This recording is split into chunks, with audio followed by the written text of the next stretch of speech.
Hoje eu te garanto que você vai ver o vídeo mais detalhado do YouTube sobre crescimento econômico chinês. Eu vou trazer cada determinante desde a década de 70 que fez a China virar o que ela é hoje. Olha só, esse é o gráfico do crescimento acumulado do PIB per capita da China com relação ao resto do mundo, né? Então, o que é o crescimento acumulado? As taxas de crescimento econômico ano após ano multiplicadas umas pelas outras, né? É como se fosse tipo juros compostos, né? E aí você vai tendo o crescimento real aí dos países. E olha só que loucura, a partir da década de 2000, a guinada que a China deu com relação ao resto do mundo, como a China cresceu absurdamente mais que os outros países do resto do mundo. Bom, e para a gente entender, né, o que levou a esse crescimento econômico gigantesco, a gente precisa entender a China antiga, a China que não crescia, né? E até o final dos anos 70, a China era uma economia extremamente pobre, planificada e fechada, muito isolada do resto do mundo, e a maioria esmagadora do país vivia na zona rural, no campo. Entre 1958 e 1962, a China chegou a passar por um período de grande fome, que tem estimativas assim imprecisas, mas que mais ou menos entre 30 milhões e 60 milhões de pessoas morreram de fome, de não ter o que comer, né? Tamanha era a pobreza do país naquela época. 37% do PIB era proveniente do setor agrícola e 3/4 da mão de obra estava no campo. Então, assim, uma maioria esmagadora do país vivia e trabalhava no campo, era um país rural. E a terra no campo, ela não era privada, ela era comunitária e pertencia a aldeias, né, que são chamadas também de comunas, né? Então essas comunas, essas aldeias, elas tinham metas de produção estabelecidas pelo governo. Então o governo dizia, ó, vocês têm que produzir tanto e a gente vai comprar esse tanto de vocês.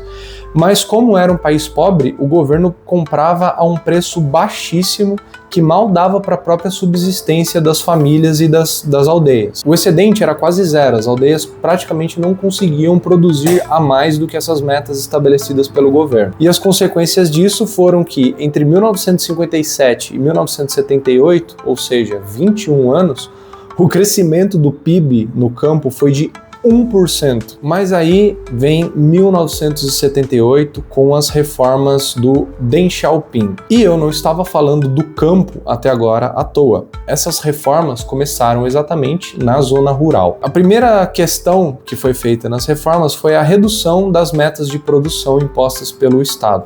Então, o Estado não colocava mais uma meta tão alta de produção para as comunas. O excedente do que as comunas produziam, elas poderiam vender num mercado mais livre, né? Então elas produziam ali o quanto elas precisavam para o governo e o que elas produziam a mais, elas conseguiam comercializar a preços mais altos com outras comunas, outras vilas. E aí o governo também aumentou o valor que ele pagava pela comida. Então aumentou em 25% nos preços dos alimentos que o governo comprava das comunas, e foi dada maior liberdade também para essas vilas gerirem a sua produção do jeito que elas quisessem, inclusive produzir outras coisas, porque até isso era estabelecido pelo governo, né? O que cada vila ia produzir, né? Então o começo das reformas foi tentando dar uma maior flexibilidade e diminuindo um pouco as metas de produção para o governo. No final de 1982, o sistema de comunas foi desmantelado e as terras foram divididas em pedaços menores e distribuídas para as famílias. Então virou quase uma propriedade privada, ela só não era privada porque a terra ainda era do Estado, meio que cedida às famílias por um determinado tempo, ali de 30 anos, mais prorrogável. Mas as famílias tinham quase autonomia total sobre aquelas terras, tinham as metas de produção delas para o governo, mas eram bem mais baixas, e elas já podiam vender o excedente de produção delas para outras famílias, que iam ter dinheiro vendendo para outras famílias. Então você criou basicamente um sistema de mercado na agricultura chinesa. A partir desse momento, como vocês podem estar vendo aí na tela, o crescimento da produção agrícola explodiu, né? Então ele vinha crescendo ali nessa linha A que tem aí a um nível bem baixo, né? Mas a partir dessa linha vermelha que eu tracei aí, né, e aí a linha de tendência B, ela é muito mais inclinada, ou seja, a produção cresceu absurdamente, né? O rendimento per capita rural entre 1978 e 1984 duplicou. As pessoas ficaram 2 vezes mais ricas em um intervalo de tempo de 6 anos. E, consequentemente, a poupança das famílias, eu não vou nem dizer que ela aumentou, ela começou a existir. Porque em 1979, a poupança era 0. E a partir de 1989, ela já passou para 300 renminbi, ou yuan, né, como vocês preferirem. Esse acúmulo de poupança vai ser muito importante para servir de financiamento para a industrialização, para o começo da industrialização chinesa, que eu vou explicar daqui a pouquinho para vocês. Outra coisa importante, o aumento da produtividade na agricultura atraiu o interesse das famílias por máquinas, equipamentos e fertilizantes, né? Então comprar mais máquinas agrícolas, ferramentas e pesticidas, fertilizantes para aumentar ainda mais a produtividade, porque agora eles tinham mais incentivo para produzir comida, para gerar mais excedente e vender mais e ganhar mais dinheiro. E com o aumento da produtividade no campo, isso acabou liberando mão de obra que antes era inteiramente usada para produzir e que agora já não era mais necessário porque as máquinas estavam meio que fazendo o papel aí de vários trabalhadores. E essa mão de obra liberada também foi muito importante para ir trabalhar na indústria. E aí a gente entra nessa primeira parte industrial, que são as Township and Village Enterprises, que eu vou chamar aqui de TVS, tá bom? Os lugares que eu li estavam escrito assim, então eu não sei se tem nome em português, mas vou chamar de TVS, ok? Então assim, o aumento da produtividade no campo enriqueceu muito as famílias, né, como eu já falei. E o enriquecimento das famílias aumentou o consumo delas, né? Então as famílias passaram a querer consumir mais, demandar mais bens e serviços. E aí, com aquela poupança que eu falei que passou a ter e o excedente de mão de obra, né, aliado a essa demanda por produtos, né, por bens e serviços, foram um mix perfeito para o surgimento das indústrias para abastecer aquela população rural ali, que foi exatamente as TVS, né?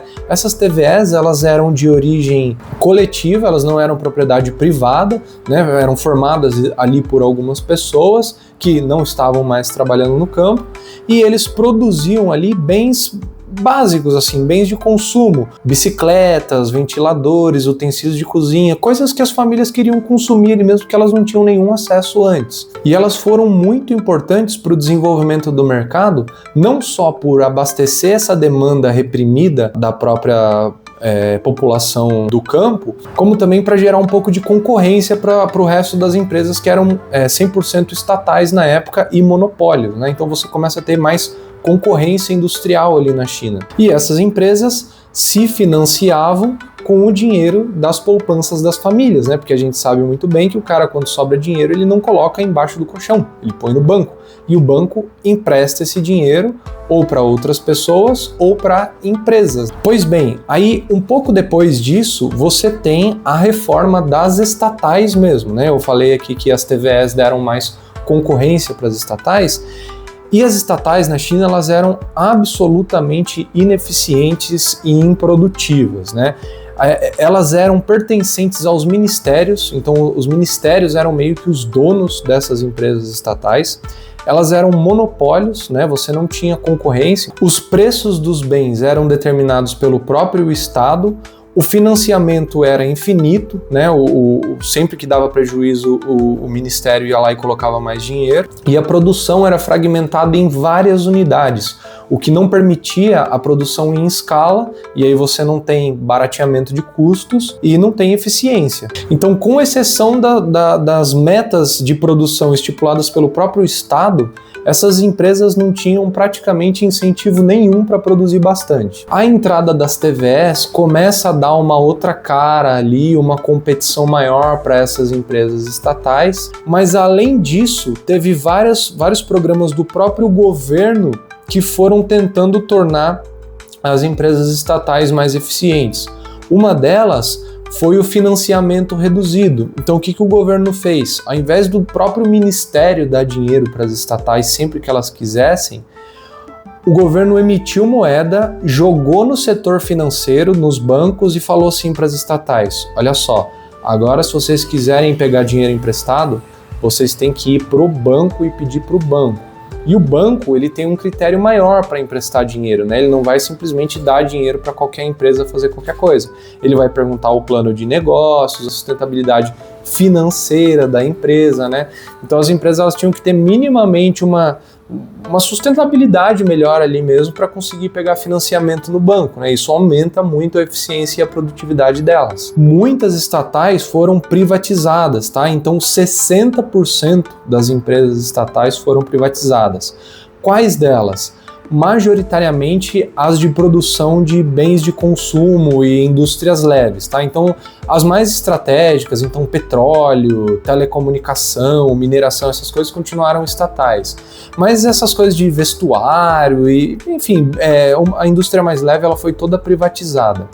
Muitas estatais também simplesmente faliram, quebraram, tá? E o governo deixou elas quebrarem, o governo não salvou elas, para que ficassem só as mais eficientes mesmo no mercado. Mas essas grandonas que ficaram no mercado, o governo criou uma estratégia para tornar elas ainda mais eficientes, que foi dividir elas em várias empresas.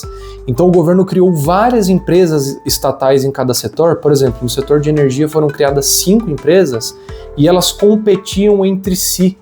Então você criou ali uma competição socialista, basicamente, para que elas não ficassem acomodadas, né? Porque a gente sabe que o grande problema do monopólio é a ineficiência. O crescimento do setor privado na China, ele aconteceu em 3 fases. A primeira fase foi da década de 1978 até 1990, né? As empresas privadas cresceram bastante em unidades, em quantidades, mas não em participação do PIB, porque até 1990, essas empresas, elas só podiam ter no máximo 7 funcionários, então elas não conseguiam ter tamanho e escala para competir, por exemplo, com as grandes estatais, né? A partir de 1990, e também com a abertura comercial que aconteceu nessa época e a reforma das estatais, foi ali o aumento mais significativo do setor privado, né? E aí o setor privado dobrou de tamanho e passou a compor a maior parte do PIB chinês. Ele passou a compor 2/3 do PIB chinês. Então, pela primeira vez, o setor privado assumiu, vamos dizer assim, o motor do crescimento econômico chinês e não mais as estatais, já na década de 90. Depois de 2008, por conta da crise dos Estados Unidos lá, você tem uma volta, né, de todos os países do mundo, basicamente, de um estatismo maior, e a China não foi diferente. Então o crescimento do setor privado, ele foi um pouco menor do que ele vinha sendo até então, mas ainda continuou crescendo mais do que o setor estatal, né? Então o setor privado chinês, a partir da década de 90, ele passou a ser o motor de crescimento econômico da China. Outra questão muito importante, pessoal: durante a maior parte do seu processo de desenvolvimento, o governo chinês manteve as taxas de juros a níveis muito baixos, tá? As taxas de juros na China sempre foram artificialmente baixas, controladas pelo governo, para induzir o processo de industrialização. Mas eles também precisaram adotar uma outra medida, que foi o controle da saída de capital. Por quê? Porque se você tem uma grande empresa, né, que dá muito lucro, ou um milionário, um grupo de milionários no país, no geral, o que eles vão fazer com a renda deles, né? Eles vão alocar em renda fixa, em renda passiva, que vai dar dinheiro para eles ali sem eles precisarem fazer nada. Mas quando a taxa de juros do país é muito baixa, não é vantajoso para eles colocar o dinheiro ali em renda passiva no país. Então o que eles fazem geralmente, né? Lembrando, né? Milionário não tem limitação de fronteira para alocar dinheiro, tá? Então geralmente os milionários começam a alocar dinheiro em outros países. E aí isso ia acabar causando uma saída de divisas, né, da China. Então o governo chinês, aproveitando que é um governo autoritário, né, que não depende de eleições, não depende de popularidade, ele proibiu a saída de divisas, de dinheiro chinês da economia. Então os milionários e as empresas muito lucrativas não tinham muita opção, né, porque se eles colocassem para ficar rendendo lá não ia render nada, não podia tirar do país. O que eles faziam? A única forma de render mais o dinheiro deles era investindo no setor produtivo. Então, as taxas de juros baixas e o controle de saída de divisas fez com que a elite financeira do país, vamos dizer assim, investisse muito no setor produtivo. Para vocês terem uma noção, entre 1980 e 2024, a taxa de juros real média da China foi de 2,13%, sendo que de 1990, que foi quando o processo de desenvolvimento chinês ganhou mais força, até 2008, essa média foi de 1,55%, chegando a ser negativa em vários anos, como vocês estão vendo aí na tela. Se a gente comparar com o resto do mundo, a gente vai ver que de 1991 até 2021, as taxas de juros chinesas sempre foram menores do que as taxas de juros médias do mundo. Então, basicamente, 30 anos de juro baixo para sustentar aí o processo de desenvolvimento industrial. Outra questão tão importante quanto abertura ao comércio e ao investimento direto estrangeiro, Então, no início da década de 80, a China começa ali o seu processo de abertura comercial, principalmente com a criação das ZES, as Zonas Econômicas Especiais. O que são essas ZES? Elas são basicamente bolhas liberais na China, São localidades, geralmente na costa, para escoar para o resto do mundo, para exportar mais fácil. Lugares com baixíssima tributação, pouca burocracia, tanto para montar quanto para manter uma empresa, e tarifa zero de importação para máquinas e equipamentos se a tua empresa visa exportar. Então são basicamente experimentos liberais que eles fizeram ali, só que visando a exportação, não era qualquer empresa que ia ali fazer isso.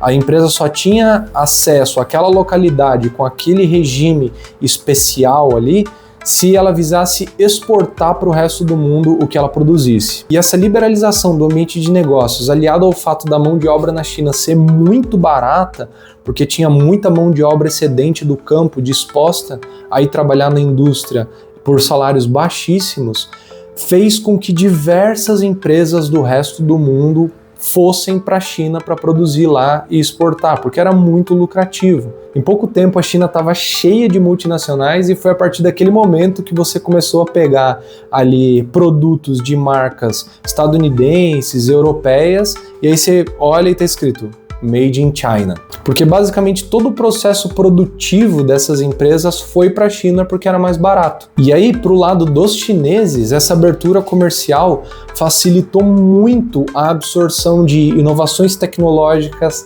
técnicas de produção, habilidade de gestão dos países desenvolvidos, técnicas de marketing, o que aumentou muito a produtividade do país. E vale salientar, que fora das zonas econômicas especiais, a China continuou sendo muito fechada, muito protecionista, muito burocrática, mas ainda assim a gente tem na economia o que a gente chama de transbordamento da tecnologia, Então quando você tem ali diversas empresas com alto grau de tecnologia, de inovação, de pesquisa e desenvolvimento, isso acaba transbordando para o resto da economia, seja porque as pessoas que trabalham lá têm contato com aquilo e depois elas saem e levam isso para outras empresas, seja por uma questão de competição mesmo, porque agora você está competindo com uma empresa altamente produtiva, você é forçado a ser produtivo também. E aí, dando continuidade a essa questão da abertura comercial, em 2001 a China ingressou na Organização Mundial do Comércio, a OMC.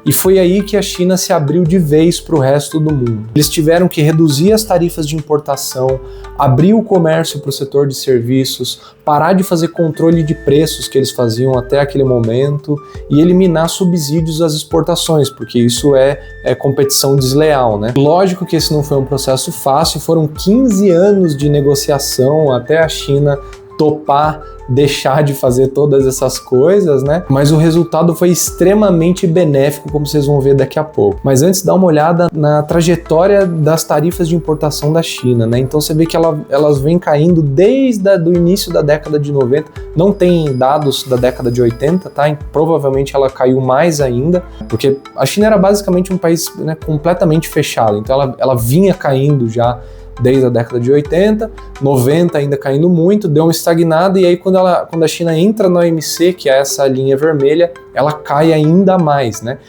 Chegando a patamares baixíssimos em 2022, 23, 24, 25. Só para vocês terem noção, né, as tarifas de importação chinesa, elas são muito menores do que as tarifas de importação brasileiras, tá? O Brasil é um país muito mais fechado e protecionista do que a China. Eu falo isso no meu vídeo sobre o tarifaço brasileiro, né? Inclusive vale a pena você dar uma conferida lá. E aproveitando o ensejo, né, se você não deu um like neste vídeo ainda, por favor, dê um like, porque, cara, ele tá muito detalhadinho, tem muita coisa legal ainda para eu trazer para vocês aqui. Mas vamos lá, para vocês terem noção, em 2001, a soma de importações mais exportações na China era de 516 bilhões de dólares. Em 2024, esse valor passou para 7 trilhões de dólares, um aumento de mais de 13 vezes. Olha só a diferença, né, a partir dessa linha vermelha, quando a China entrou no OMC, a quantidade de exportações e importações que ela passa a fazer, a relevância que ela passa a ter no comércio internacional. E não à toa é a partir da década de 2000 que muitos países vendedores de commodities enriquecem muito, porque eles começam a vender muito para a China. Inclusive a gente, o Brasil. O Brasil cresceu muito na década de 2000 por conta do chamado boom das commodities, que aconteceu majoritariamente por conta da China. A China começou a comprar nosso minério de ferro, nossa soja, nossa carne, até petróleo a gente vendia para eles. Bom, aí a gente vai para o investimento em infraestrutura, né? Então, a industrialização acabou tornando as cidades chinesas muito atrativas para os trabalhadores que vinham do campo, né? E percebendo isso, o governo viu que ia precisar fazer alguma coisa ali para aumentar os investimentos em infraestrutura e conseguir suportar essa urbanização. E aí um dos pontos mais importantes citados na literatura é a privatização do sistema habitacional chinês em 1998. Então, até esse ano, a habitação na China era fornecida pelo Estado. Agora, imagina o Estado construir todas as casas de todas as pessoas que estavam indo para as cidades. Era praticamente insustentável. Então, em 98, o Estado privatizou a habitação e deixou que o setor privado tomasse conta da regulação ali da oferta, né? Isso explodiu os investimentos em construção civil e indústria pesada, como cimento, aço, vidro, né? Para construção civil mesmo. Alguns estudos dizem que esse foi o maior boom de indústria pesada da história do mundo. Para vocês terem noção, a Rede Nacional de Vias Expressas saiu de 5.000 quilômetros em 1997 para 177 mil quilômetros em 2022. Os portos aumentaram em quantidade em 6 vezes. A malha ferroviária, que começou a ser construída em 2008, atingiu 48 mil quilômetros em 2025. E isso, galera, fez com que a China ficasse com uma combinação única no mundo, que é preço de mão de obra de país em desenvolvimento, ou seja, mão de obra barata, mais capital humano e infraestrutura de país desenvolvido. E aí as multinacionais surtaram para ir para lá. Todo mundo queria produzir na China para exportar, porque era muito vantajoso. Outra questão lá atrás, muito importante, muito estratégica, que o governo chinês acertou na mosca, foi mudar a estratégia industrial da China. Por quê?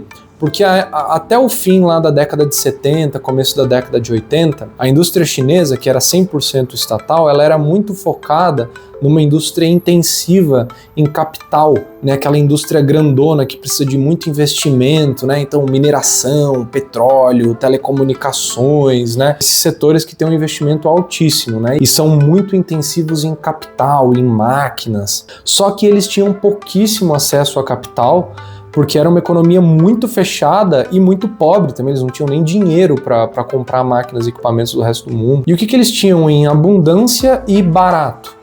Mão de obra.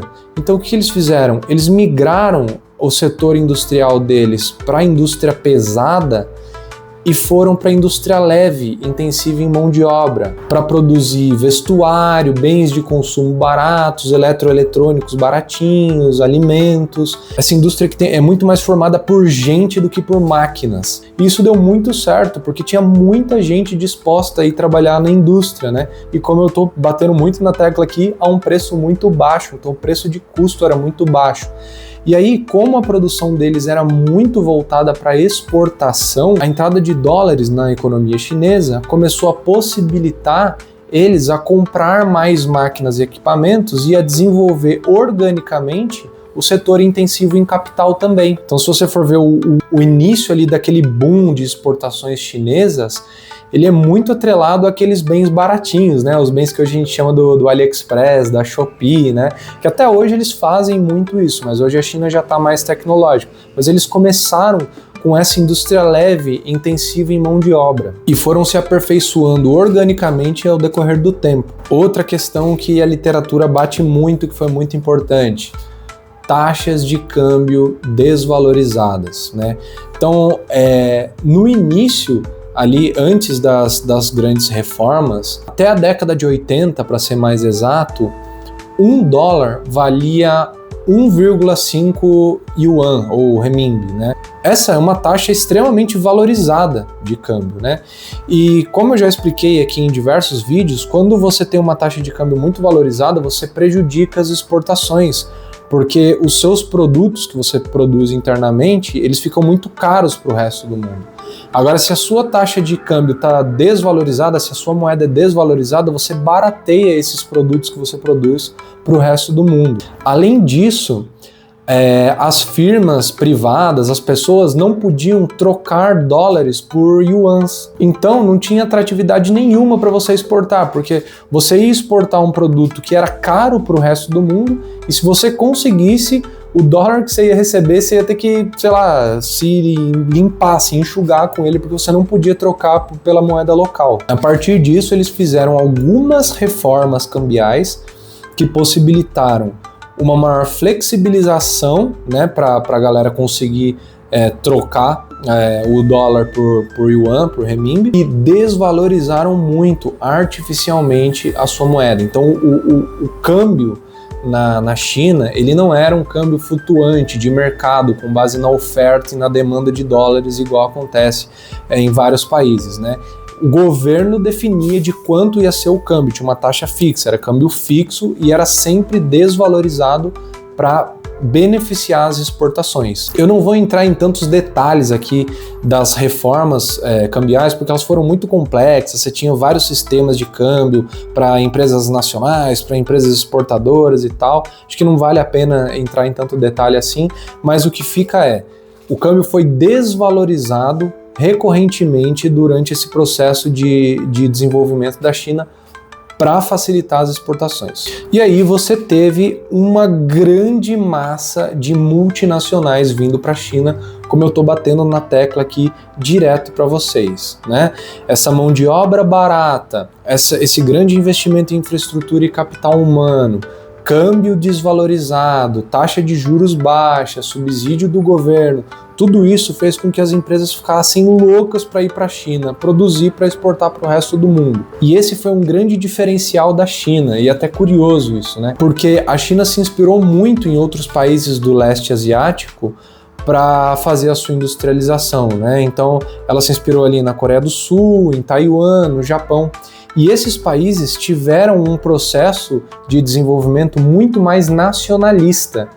E a China preferiu ter um processo de desenvolvimento muito mais internacional, com investimento de multinacionais.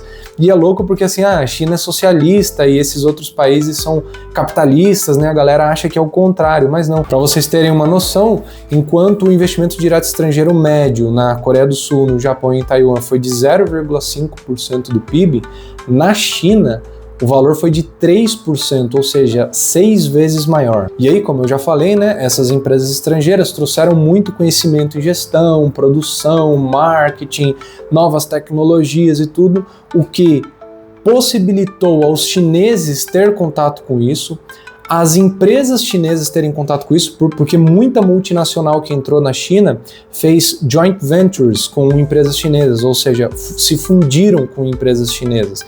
E aí as empresas chinesas passaram a ter acesso a altíssima tecnologia também. E fora a competição que se formou com empresas nacionais chinesas mesmo, que precisaram correr atrás do prejuízo e também aderir a novas tecnologias e novos métodos de gestão para conseguir ganhar eficiência e não ficar para trás. E por fim, galera, tem a questão do bônus demográfico, né? A China, depois da Grande Fome ali, ela investiu um pouco mais em saúde, saneamento ali na qualidade de vida da população no campo. E a galera ficou meio animada ali, vivia no sítio ali, não devia ter muita coisa para fazer, e eles começaram a fazer filho pra caramba, né? Então, a média de filhos ali por família no início da década de 60 era de 5,8. Só que quando você vive numa economia socialista, isso vira muita gente para o Estado sustentar, né? E aí começaram a se criar políticas de contenção de crescimento da população. Então, primeiro foram feitas ali regras que você só podia ter 2 filhos se você morasse no campo e 3 se você morasse na cidade, e depois você teve ali a política do filho único, que é super conhecida, né, até hoje. Isso diminuiu muito as taxas de natalidade das famílias chinesas. Só que o que aconteceu? Aquelas crianças que nasceram lá em meados da década de 60 e início da década de 70, elas ficaram adultas, né? E elas viraram mão de obra assalariada, elas foram para o mercado. Exatamente no momento em que o mercado estava passando por todas essas transformações e o setor privado estava entrando muito e estava rolando uma industrialização muito forte. Então você teve um grande boom de mão de obra no país. E quando você tem muita gente trabalhando no país, isso aumenta muito o potencial econômico. E ao mesmo tempo, com essas regras de restrição de filhos, você tinha poucas crianças para sustentar, você também não tinha muitos idosos, então a maior parte da população chinesa estava no mercado de trabalho, produzindo. E como as famílias só podiam ter um filho, eles investiam muito na educação desses filhos, o que aumentou muito o capital humano chinês.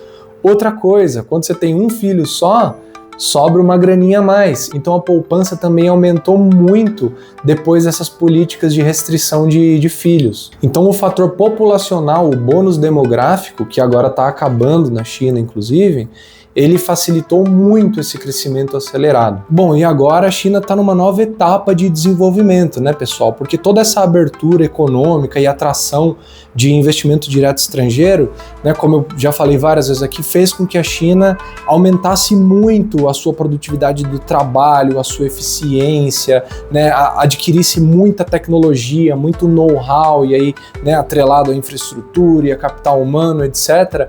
E agora vamos dizer assim que tá se esgotando as possibilidades de simplesmente aderir a tecnologias internacionais, porque a China já chegou nessa fronteira tecnológica. Agora a China é a nova fronteira tecnológica e agora eles vão ter que investir muito em inovação, ou seja, eles vão ter que descobrir novas tecnologias que ainda não existem no mundo. E bom, parece que eles estão investindo bastante nisso, né? Então eles já têm sido pioneiros, principalmente nessa questão de transição energética, carros elétricos, energia solar, energia eólica, têm investido bastante em outros países. Agora são eles que fazem investimento direto estrangeiro nos outros países, né? Então aqui no Brasil, por exemplo, você já tem a montagem de diversas fábricas chinesas, né? Então agora é cenas dos próximos capítulos, né? Eles vão ter que se reinventar, talvez mudar o arcabouço institucional deles ali, o papel do Estado, para conseguir fazer com que a China não só chegue num nível ali de tecnológico de país desenvolvido, mas continue avançando ou até ultrapasse eles, né? Galera, e aí? Gostaram do vídeo? Vocês acham que ficou faltando alguma coisa? Vocês não sabiam sobre alguma informação que eu dei aqui, que vocês acharam muito curioso? Deixa aqui nos comentários. E ó, deu um trabalhão. Pra mim, eu acho que esse vídeo foi o mais legal que eu já fiz, mas eu estudei pra caramba também, com certeza foi o mais trabalhoso. Então, se você ainda não deu um like no vídeo, dá um like, por favor. Se inscreve aí no canal se você não for inscrito. Compartilha com seus amigos que gostam aí de conversar sobre geopolítica, sobre China, né, economia internacional. Esse é um assunto super interessante, super bacana. Eu vou ficando por aqui e até mais.